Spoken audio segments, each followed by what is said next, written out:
All right, section 1.4b, multiplying and dividing decimals. To multiply decimals, you're just going to determine the sign of the product first, just like we always have done. Second, you're going to line up vertically your numbers and multiply them as if they're whole numbers. And then we're going to not really temporarily ignore the decimal point. What we're going to say is we're going to count up how many decimal places there's in the numbers of the problem. And once we multiply out the number, then we're going to put in that number of decimal places from right to left in our answer, which we call the product, when we're done. Dividing decimals. Here we're going to go to the long division box over here at the end. And the B, which is the divisor, if this is a decimal, once you put it on the outside of the division box, you are going to move the decimal point place over until you get to the end of the non-zero number. And then you move the decimal point of the dividend that's on the inside. Move that decimal point up with the quotient and divide as normal as if they were whole numbers. All right, and again, remember, when multiplying by a power of 10, you're simply moving the decimal point to the right, which is basically what we're doing down here in our long division. And if you need to add zeros, we add them as needed. Next, we're going to talk about converting decimals, fractions, and percents. Remember, everything here with percents means everything is out of 100. So percent is a ratio whose denominator is 100, out of 100. Per means out of, cent, 100. We use the symbol, our percent symbol, to show percent. Since a percent is a ratio, it can also be expressed as a fraction. So percent to decimal, if you want to change a percent to a decimal, you drop the percent sign and move the decimal point 2 places to the left. And if you want to change a decimal to a percent, then you move the decimal point 2 places to the right. And then put in the percent sign. Okay? Now, fraction to percents, well, there's two ways to do that, and we'll discuss that in a second. One, you can change the fraction to a decimal, then to a percent. Or if your denominator can be written as an equivalent fraction over 100, then that's another way to make your percent. We're going to look at square roots. Simplifying a square root means simply this. The square of a number is you take the n and you square it to get m. Then we can say m is the square of n, and if we want the square root, we want just the n value. So 8 squared is 64. Negative 8 squared is 64. If you want the square root of 64, the answer is 8, not negative 8. The square root of a number is always positive, so please make sure that you put down always the positive version. All right. Our square root notation is this redefined long division box. On this edge right here is the root value. Notice there's no number there. We don't put a 1. If you want to put a 2, that's fine. But we can have a cube root. Then there's a 3 there. And we'll talk about some of these things later on. Inside our radical symbol, that's what this symbol is technically called, the radical sign. Inside the radical sign is called the radicand.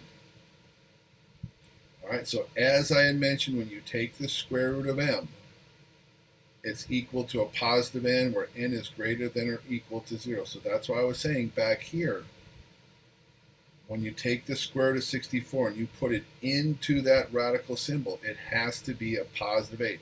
It cannot be a negative 8. Next, we're going to look at some counting number sets, if you will. All right, we have counting numbers. That's where you start at 1 and you move in a positive direction forever. Whole numbers, you just put a 0 in front of the counting numbers. Integers, you take your whole numbers, you take all the positives, make them negatives, and put them in order going to the left. Rational numbers. Rational numbers is a number that can be written as a ratio or a fraction. Now, there are times when decimals will be a rational number, and that's when the decimal stops or it repeats a specific pattern. Irrational numbers are numbers that cannot be written as a ratio or fraction, and if there is a decimal, that means it goes on forever without a repeating pattern. All these number sets up here are called real numbers, and this is kind of giving you the hierarchy of how your number sets go. Real numbers are broken into rational numbers, numbers that can be written as fractions, or non-fraction numbers. All integers are fractions. You can put a 1 underneath every one of those numbers. What is examples of rational numbers? Again, an integer, because you can write this as 5 over 1, 7/8, 1/3, 0.97, it terminated, it stopped. You can write that, as we saw with decimals, 97 over 100, because you're in the hundreds place. A repeating decimal with this fraction bar, or excuse me, repeating bar over it, that is going to be a fraction. The square root of what we call a perfect square. The square root of 16 is 4. 4 squared 16, just a 4. Your irrational pi is a decimal that never ends. Believe it or not, there are clubs out there that have their hierarchy of members by how many place values in pi you can memorize. There are fools that have that memorized out to 1,000 place values. Don't ask me why. I have no idea why anybody would do that. Letter E, this is base E. This is called the natural base. Its decimal value is approximately 2.71, but it goes on forever. It doesn't repeat. It's kind of like pi being 3.14. The square root of 8, there is no number squared. That's an integer or a whole number that equals the square root of 8. Here's a decimal that just keeps going on. All those dots right there means it goes on forever without any type of pattern. Now, if you're given a really large square root and you're not sure, hey, could it act like the square root of 16 and be a 4? Well, just type it into the calculator. If you get a decimal, then it's irrational. If you get an integer, it's rational. Okay, that's saying that you're not taking this. I should say, if you're not taking the square root of a decimal. And I will pull my calculator out. Well, let me do that right now. So let me grab my calculator. Get that over here on the screen. Here we go. Okay, so for example, we had second x squared, the 8. Enter that. See how we get a long set of decimals. Because I started with a whole number or integer, taking the square root of that, I get lots of decimals. That's irrational. Whereas if I was giving a really large number, say second square root 225, and I don't know that off the top of my head, I get 15. It's not a decimal. That works. That's a rational. Or if you had a decimal, second square root 1.96. Enter. Notice it's a decimal answer, but if this decimal answer has fewer decimal places than what you started with, this can be a fraction, because I can go to my calculator, math, return my answer as a fraction, and I get 7/5. So that's rational. So that's square root of 8 up here gives me this decimal. That's irrational. These two square roots would fall into the rational category because I can rewrite those as fractions.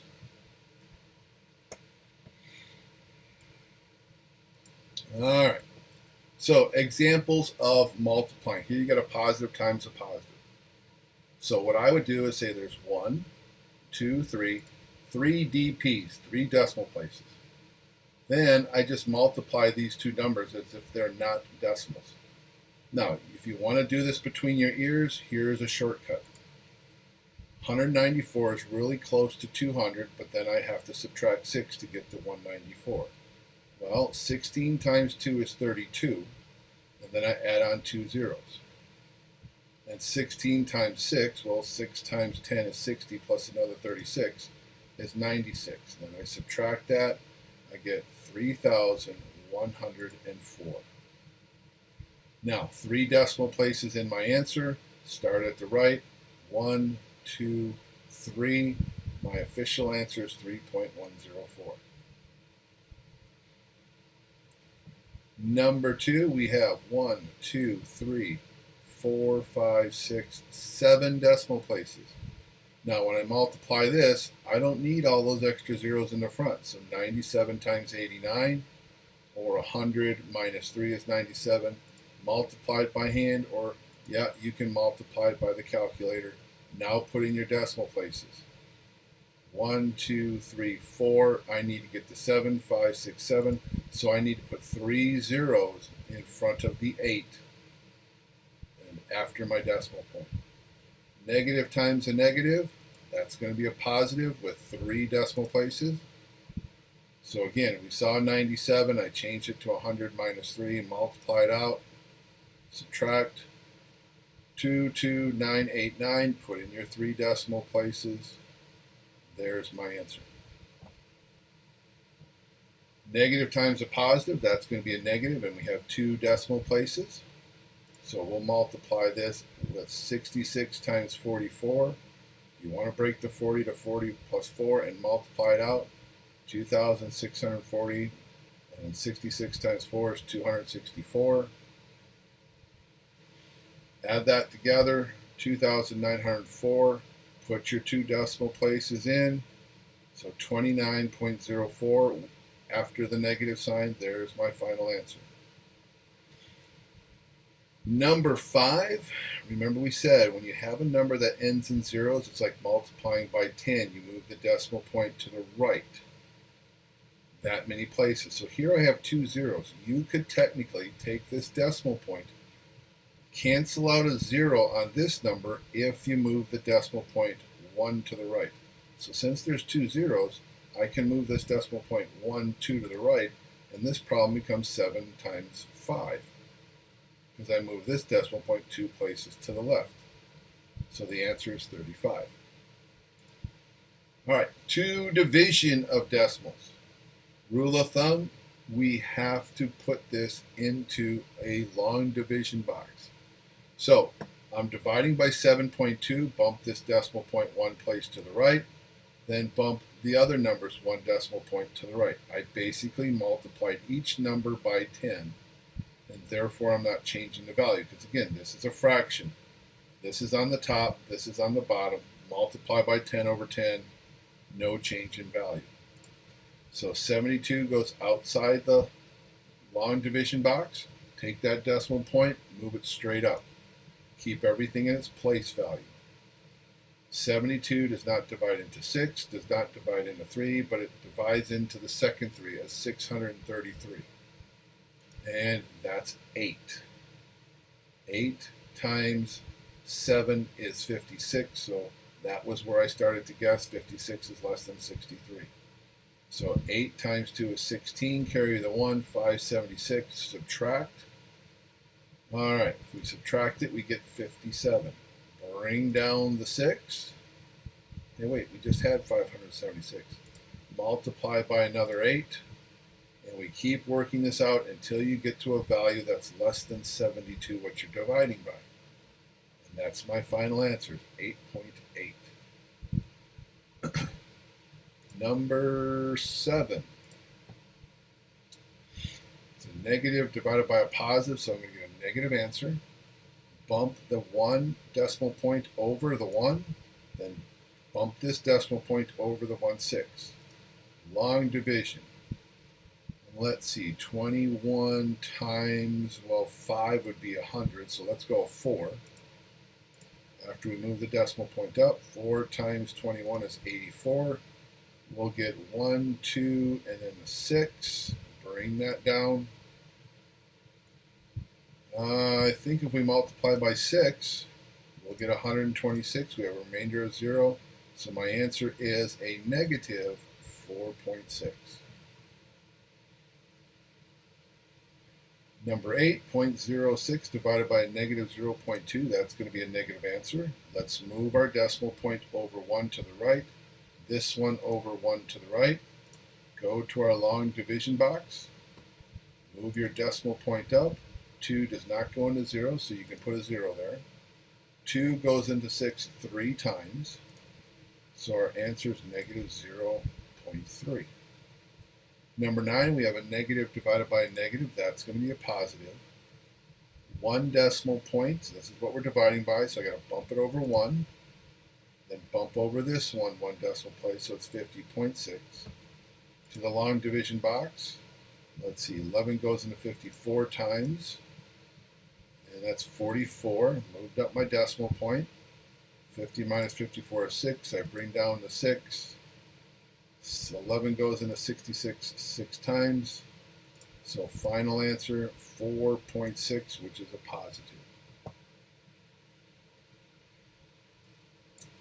Number 10, Rick lives in San Mateo. He bought an item for $106.13.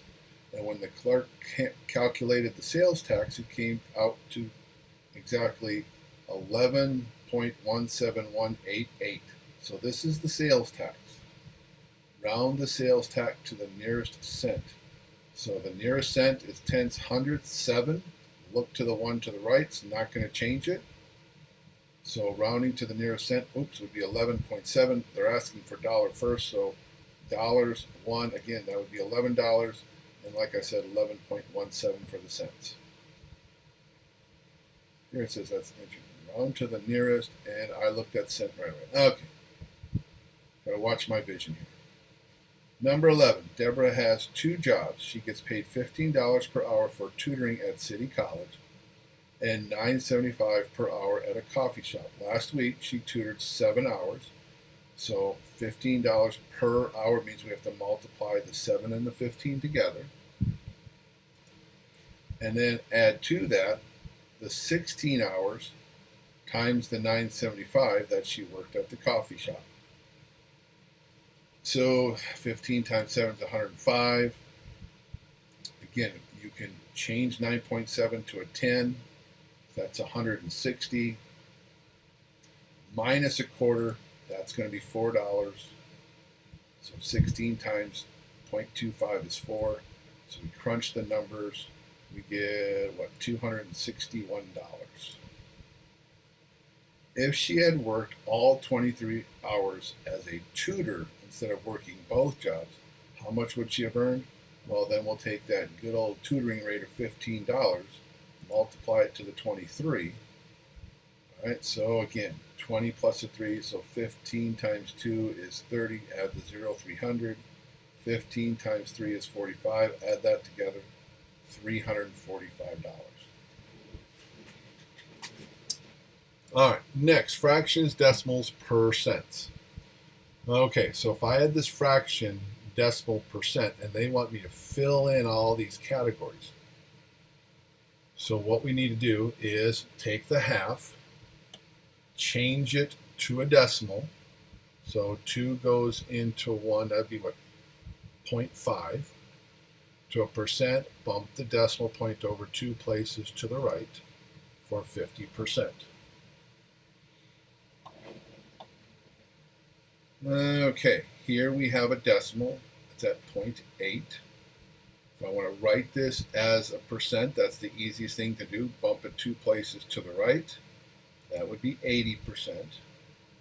Then the 8 is in the tenths place, so that's 8 over 10, which I can reduce it to 4 over 5. And there's my fraction.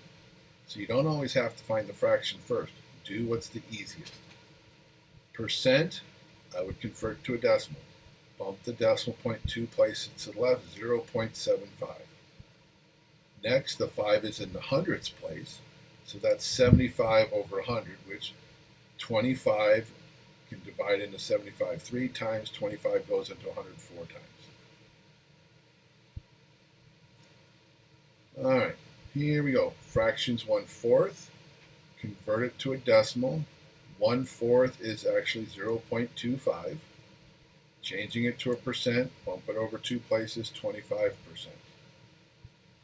0.2, 2 to the right, 20%. 2 is in the tenths place. 2 over 10 reduces to 1/5.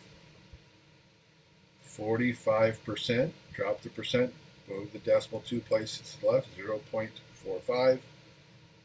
5 is in the hundredths place. 45 over 100, you can reduce it by 5. 5 goes into 45 9 times. 5 goes into 120 times. 14. Convert 25.5% into a decimal and a simplified fraction. Okay, so first things first, we got to change 1/2 into a 0.5. So that's my new percent. Now, to the decimal, bump the decimal point 2 places to the left, drop the percent symbol, 0.255. Now for the fraction, that last 5 is in the tens, hundreds, thousands.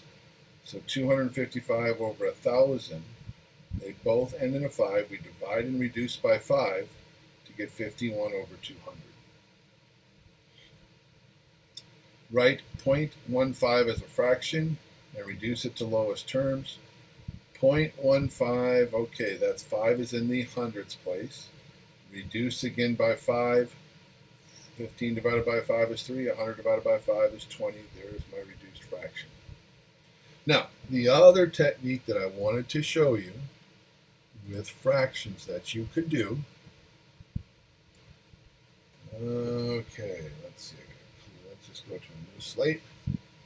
Okay, here's another way that you, if you were just to ask to go from a fraction to a percent and you didn't want to work with a decimal. So let's say they gave us something like 7 over 8, and they want that as a percent. Well, a percent has to be equal to something over 100. All right, well, 8 does not divide evenly into 100. That's okay. Don't panic. So what I'm going to do is I'm going to change that empty blank up there, and I'm going to call it x. Now, this is what we call a proportion. And one of the properties of a proportion, if a fraction a over b is equal to c over d, and you want to cancel out the denominators, if I were to multiply both sides by b, that would cancel out to just a. And then if I multiplied both sides by d, those would cancel, and you would have a times d is equal to c times b, which is the same as saying, hey, that's what we call cross multiplication. So if that's the case, I can take 8 times x is equal to 7 times 100. And now I can take this 8, because it's being multiplied to the x, I divide it from both sides. And now x is equal to 700 over 8. And if we want to turn that into a percent, we'll just go ahead, go to your calculator and divide. So I'll grab my calculator. Oh, I got to move my iPad that dominates the screen. I can go 700. Clear. Oh, there we go. Clear the screen. 700 divided by 8 is 87.5. So what's my percent? This is 87.5 for x that I would put over 100 And that's the same as 87.5%. So just another way to go right from a fraction to a percent. Okay, let me get that out of the way. All right, moving right along. Okay, order the numbers 6/7, 0.84, and 0.856 from smallest to largest. To do this, you need to have everybody needs to be in decimals to the largest number of decimal places, which in this case is 3. So I went to my calculator, and we're going to have to divide 6 divided by 7. We're going to have to change 0.84. We're going to have to add a 0 to that. And 6 over 7, 0.859. So that's my third decimal place. And then I have 0.856. So who is the smallest number here?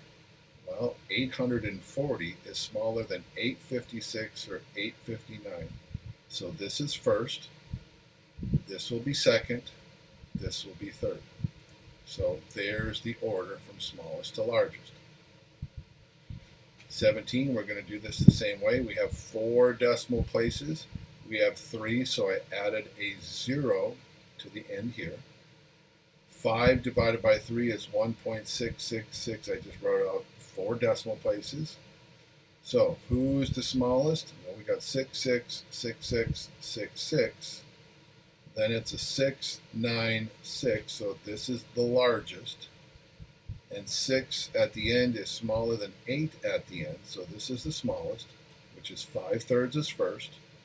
Then 1.6668, and then 1.669. 18, consider the square root of 102. What two whole numbers is between? Is it between? Okay, whole numbers. So the square root of 102 is going to be between, I know the square root of 100 is 10. And 102 is just a little bit bigger, so that means 11 squared is 121, or the square root of 121 is 11. So it's between 10 and 11. Which whole number is it closer to? Well, 102 is a lot closer to 100 than it is to 121, so it's closer to 10.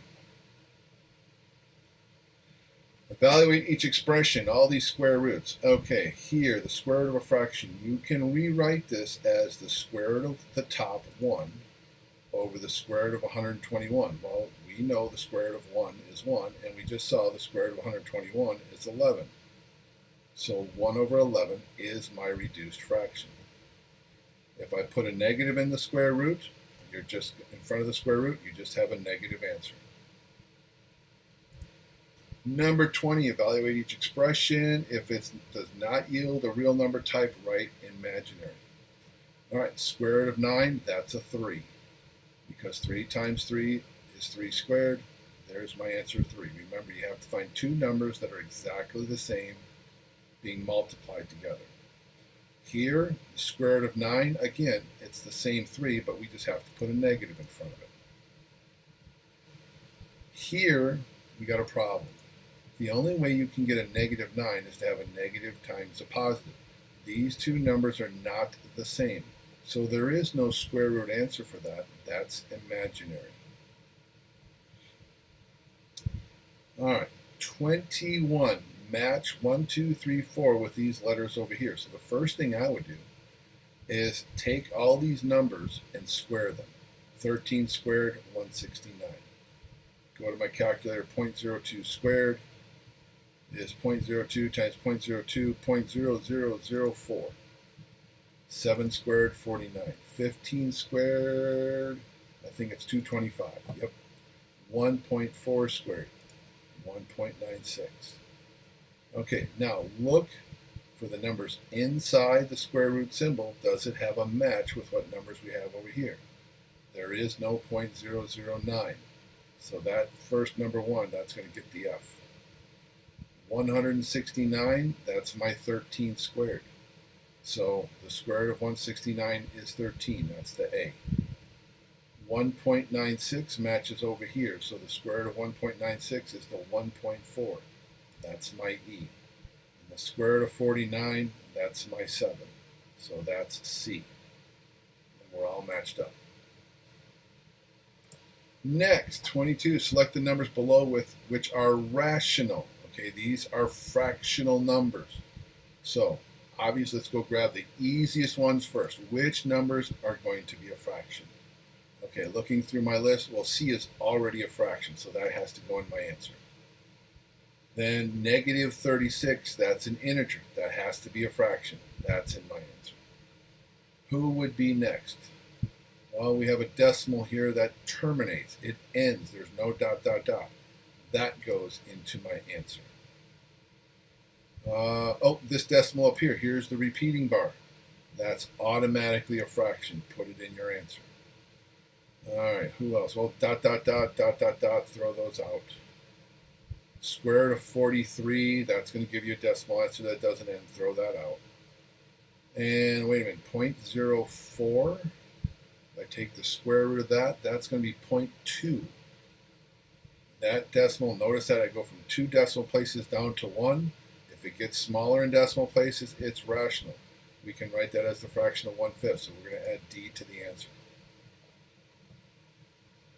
23, which of the following expressions do not represent a real number? 7 divided by 0, that's undefined. So I want to pick that one. That's not a real number. Okay, square root of 0 is 0. 17 over 6, that's a rational number. That's real. Oh, wait a minute. Remember we had that square root of negative 9 earlier, now square root of negative 11? That's imaginary. Put that in my answer. 8's a real number. Square root of a positive is a real number. Wait a minute. 8 minus 8, that's going to put a 0 in the denominator. So that's just like this choice A.